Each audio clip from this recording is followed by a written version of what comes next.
About 30 years ago, this September is the anniversary of when I entered architecture school. I entered quite late as an architecture student. I had studied art and engineering and urbanism prior to that, and most importantly, I had come here with my family as an immigrant.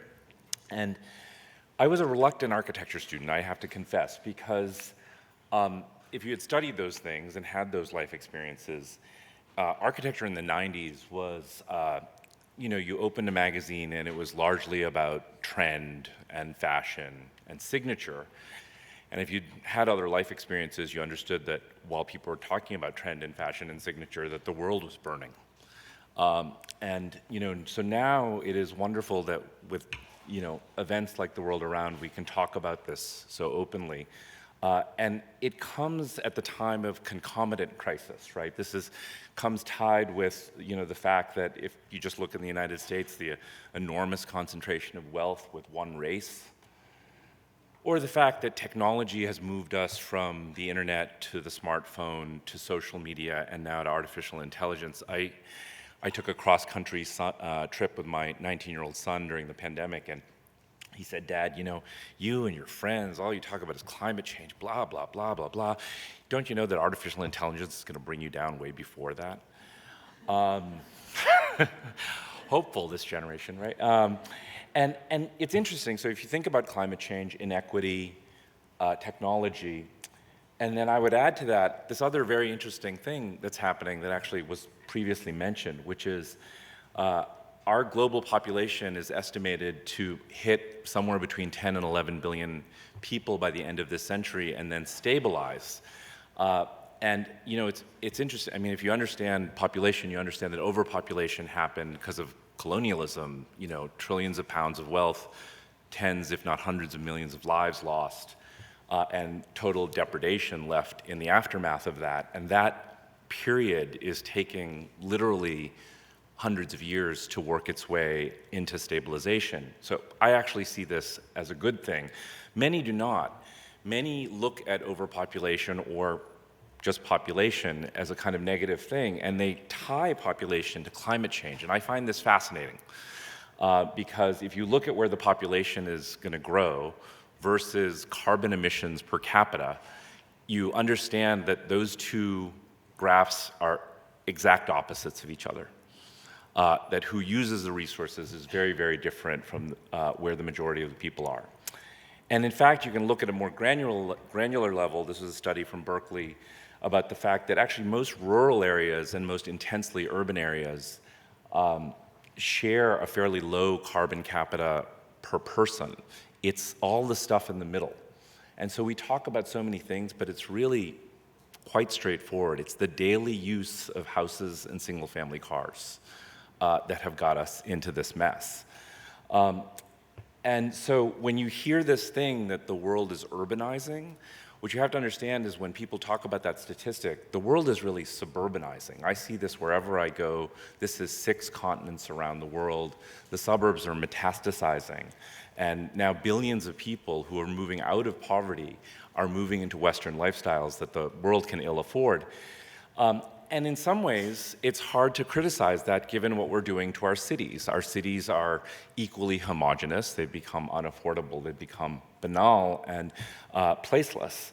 And yet, I still have this great hope, and it is my life's hope, that urbanism is something that is endemic to our species. And the pandemic was the great test run for this, right? That there was always this notion that we could just live off in a mountaintop somewhere.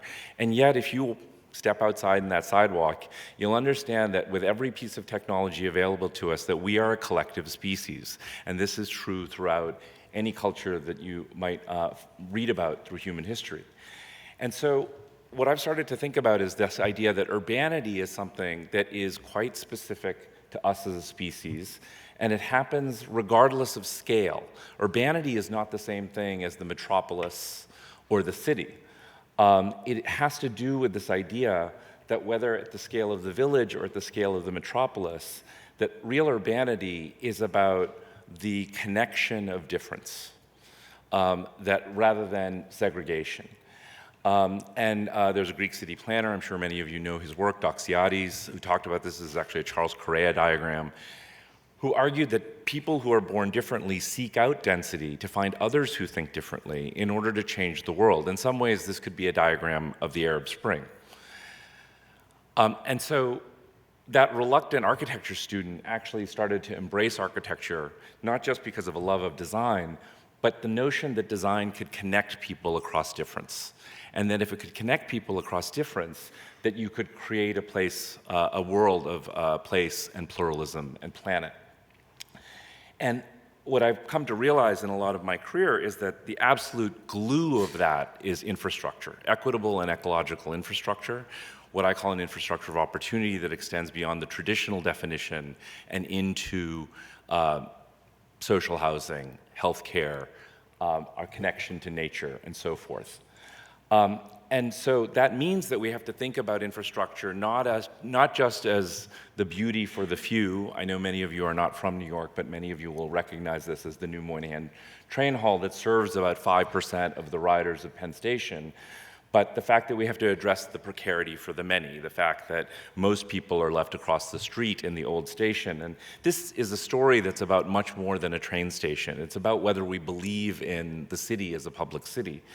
And so I started an architecture firm about 7.5 years ago called POW.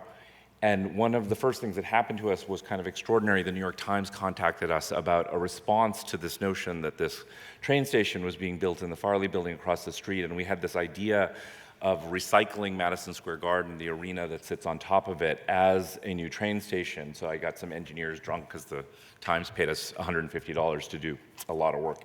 And so I had some happy hours and got them to, basically confirm that we could actually do this. And this image kind of hit the papers, and there was this notion that you could really change this infrastructure for the many. And what's interesting is just a couple of weeks ago, hot off the presses, a private infrastructure group has come together to not quite do that plan, leave the garden in place, but they invited me to a meeting, and the first thing they said is that your advocacy actually helped us get to a different and better place, and they asked us to join this team, and it's kind of a long story, but we decided to join this team because we think we can make this better working with HOK, our partner architects. And so we've just started this endeavor of working on a new train station. It's kind of an extraordinary event. And what is interesting about this is that's the original Penn Station down below, the Farley building that was built as a mirror of it, but that station is now a ghost. So now we're looking at a mirror of a ghost.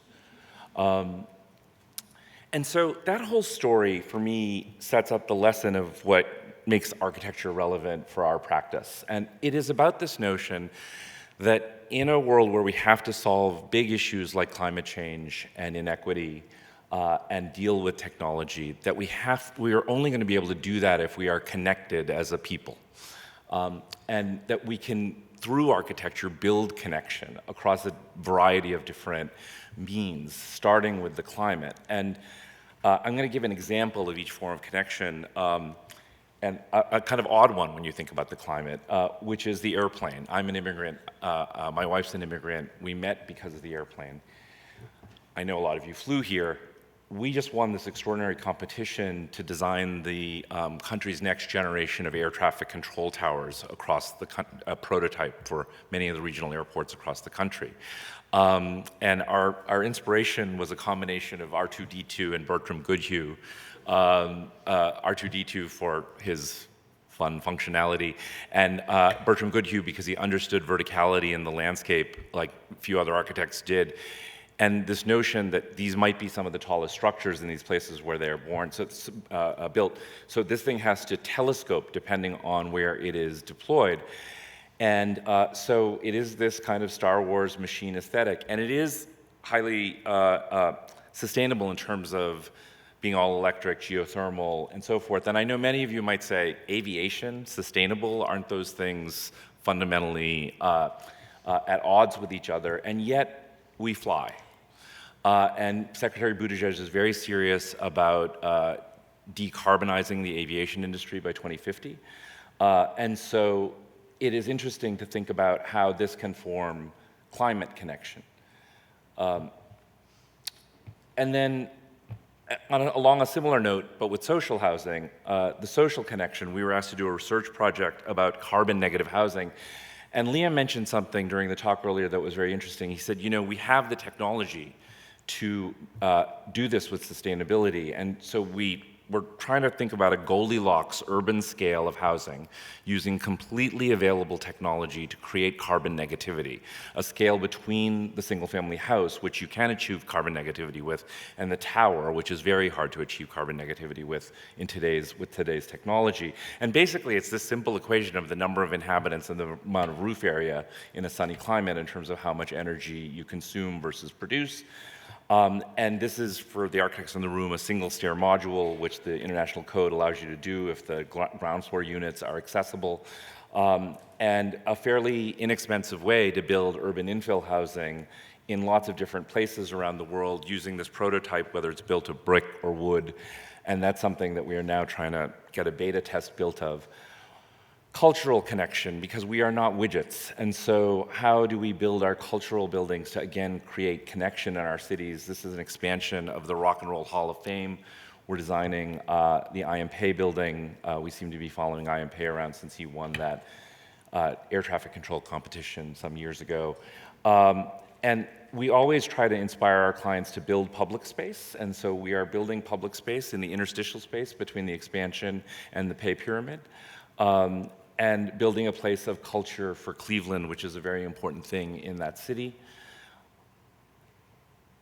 Landscape connection. The notion that land ties us to our narratives and stories. And this was a project for New York State, downtown Niagara Falls, 8 million visitors a year, and yet no one goes into the downtown. And so we proposed a heritage loop with a number of acupuncture points along that loop that talk about the history of electricity and so forth. We're designing an observation deck near the Niagara River. And most recently, as part of that loop, it's an extraordinary thing. We've been asked to design a memorial to freedom seekers on the Underground Railroad. Both Harriet Tubman and Frederick Douglass were very involved in getting enslaved people across to Canada in the 1800s from Niagara Falls, and so a memorial to that journey. Material connection, which is another thing that we find as a very important thing to ground people in place and connect them back to their stories and their history. This at Princeton University, where landscape is material, where through a new building that was donated by Melody Hobson, Princeton denamed all of the buildings named after Woodrow Wilson because of his racist views. And Melody is one of the most prominent African-American alumni to donate a new building in the heart of the campus. And so this building will be a very urban building in the heart of a very bucolic campus through these courtyards, this new east-west corridor. And this question of materiality, so using brick and terracotta that ties back to the Gothic architecture of the campus, but obviously using contemporary form, but in a scale that is coherent with the campus. And then finally, formal connection, because I do believe in architecture and I believe in form and I believe in the power of form. But how you deploy form, I think, in today's age is a very different thing than when I first entered school. And this is one of our very first projects. This is the Domino Sugar Refinery in Brooklyn, where we were asked to design an office building in a building that was really designed as a shell for equipment to refine sugar. If you knew how sugar was refined, you'd never touch the stuff again. It's really disgusting. But it had these big vats of lamb bones. Don't ask me why. And so those were taken out. There's this brick shell. And so this building is being built with this gap in between the new and the old. In my previous life, I worked very hard on the master plan for the park that surrounds this building. And so it's wonderful to now be working on kind of the jewel inside of it. And for us, with every building, it is about creating porosity. So we work with the Landmarks Commission to turn every door into a window to create this kind of porous enfilade around the building that spills out into the park. And I leave you with this, which is a construction photo of that project. It's going on right now. We're working with field operations in terms of the landscape and the biophilia. So it'll rain and snow in that gap between the new and the old building.